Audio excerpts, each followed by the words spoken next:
In this video, I'm going to show you how to get higher Google rankings fast. In fact, one of my readers recently used the checklist from this video to increase his organic traffic by 88.3%. I'm Brian Dean, the founder of Backlinko, the place where marketers turn for higher rankings and more traffic. And in this video, you're going to see the checklist that I use for all of my SEO clients. You'll also learn why you might want to delete half the pages on your website, and a simple trick you can use to improve your Google rankings fast. Keep watching.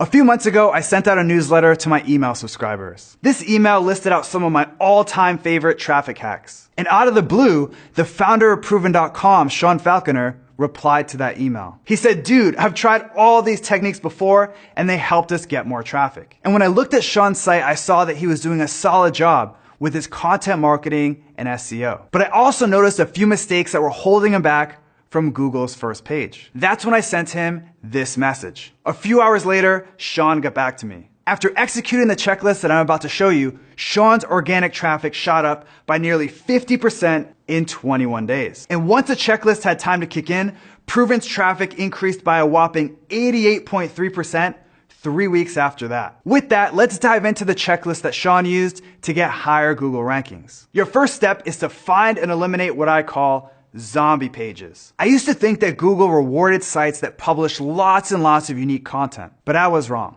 Today, I know the truth. And the truth is that Google doesn't want you to publish content just for the sake of publishing content. In fact, a Google employee recently stated that they prefer websites that publish fewer, high-quality pages. And this quality over quantity approach is one of the secrets behind my blog's success. In fact, Backlinko gets over 150,000 unique visitors per month. And unlike most blogs, I only publish every 4 to 6 weeks. But when I do, I make sure each and every post is awesome. In fact, at the time of shooting this video, Backlinko only has 37 total blog posts. Fortunately, Sean only published high-quality content on his blog, so that wasn't an issue. The problem was his site had lots of zombie pages. So what are zombie pages? Zombie pages are pages on your site that don't provide any value. For example, zombie pages are pages like old and outdated blog posts and press releases, category and tag pages, search results pages,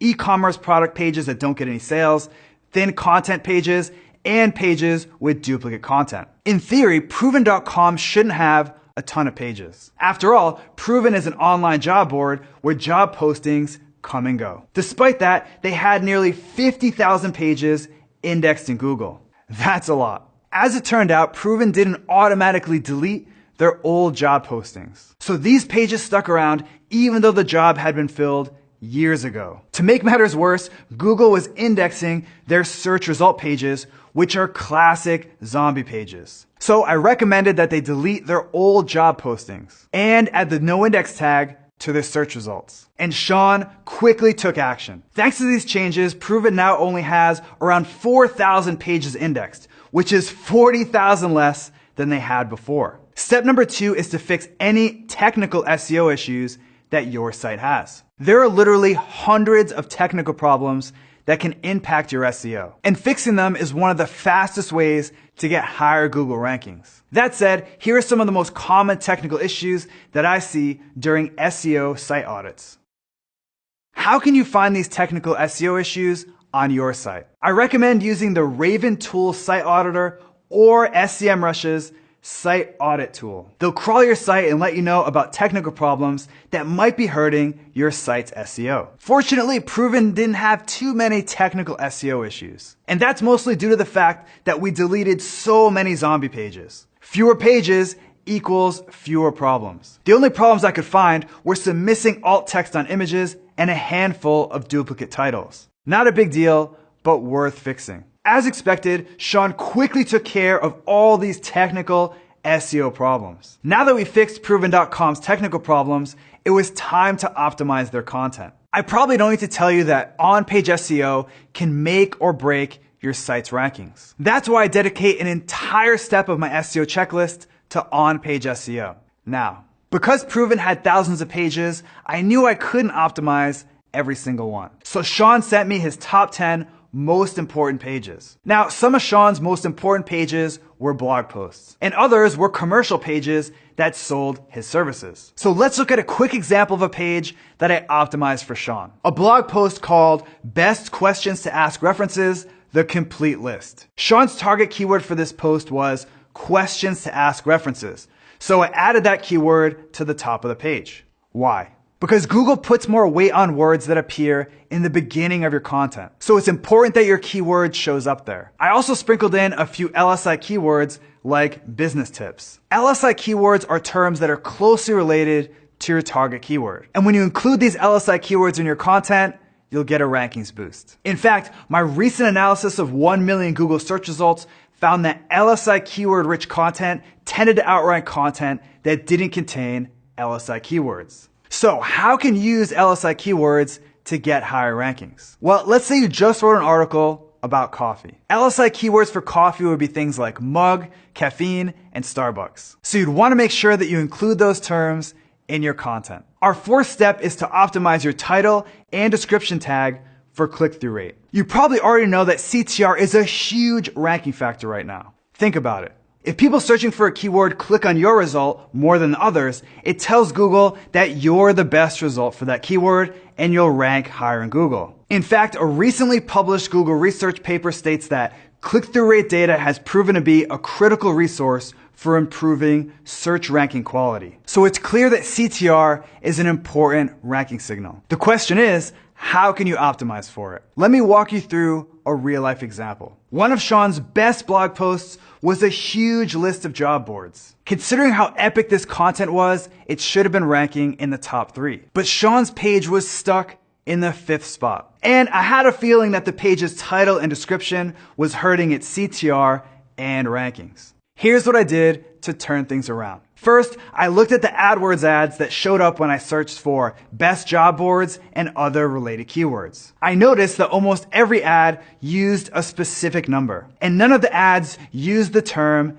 niche talent. So I changed Sean's title tag to this and his description tag to this. And these changes boosted that page's organic click-through rate by 64.1%. And Sean currently ranks in the top 3 for his target keyword. Now that I improved Sean's click-through rate, it was time to optimize his site around another important ranking factor, dwell time. And that's what step number 5 is all about. So what is dwell time and how can you optimize for it? When someone searches for a keyword and clicks on your result, 2 things can happen. They can stay in your site for a long time, or they quickly click away. The amount of time someone spends on your site is known as dwell time. As you might expect, the longer your dwell time in general, the higher your page will rank in Google. Here's what I did to quickly improve Sean's dwell time. First, I moved Sean's content up so it appeared at the top of the page. You see, Proven used to have huge gaps that pushed their content below the fold like this. So I cut this gap down by about 50%. Sean's posts also had giant images that pushed their content down even more. I made these images smaller so they took up less room. Next, I made Sean's introductions more sticky. Here's the deal. When someone comes to your site from Google, your intro makes them stick around or click away. In fact, intros are so important that I spend more time on my intros than my headlines. In Sean's case, I noticed that his introductions weren't formatted in a reader-friendly way. See how all that text is squished together? That's really hard to read. So I formatted his intro so there was only 1 sentence per paragraph. I also cut out a few lines of text that weren't compelling or interesting. Overall, these tweaks boosted that page's dwell time by 12.23%. Not too shabby. Okay, so our second to last step is to improve your site's loading speed. Can making your site faster really improve your Google rankings? Definitely.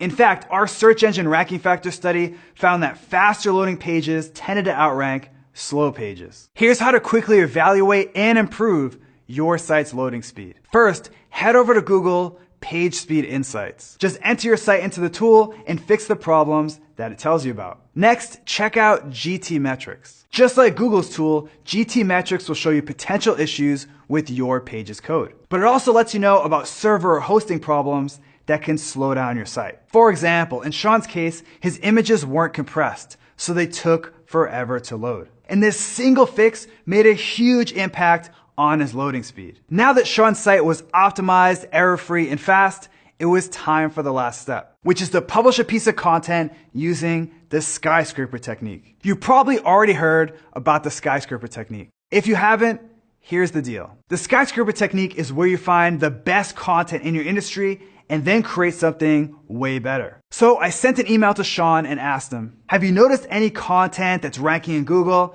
but isn't even that good? He said, actually, everything I've seen written about job descriptions is pretty weak. Sean was right. Most of the content out there about job descriptions were simple lists of links to different examples of job descriptions. And for whatever reason, they all use the same lame stock photos. So I worked with Sean to create something way better than what was out there. How? First, instead of a list of links to other pages, we listed each job description on a single page. Next, Sean added helpful information about each job, like the average salary and education requirements. Finally, he used quality images instead of lame stock photos. And Sean's post did great. It got a short-term surge in traffic after it went live. Today, Sean's skyscraper content currently ranks in the top 5 for his target keyword. And thanks to this content and the other techniques from this checklist, Sean's organic traffic increased by 88.39%. There you have it, my 7-step checklist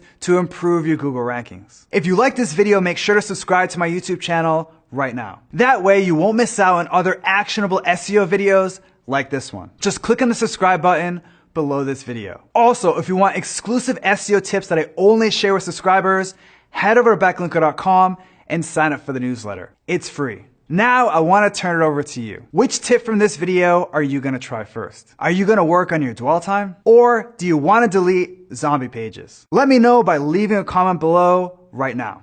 5th spot. Did I say that right? What's up? I do that a lot. All right, yeah, I did. Oh, but it's okay. Man, my acting skills, scry. Okay, that's a tough one. How are we doing? Shine?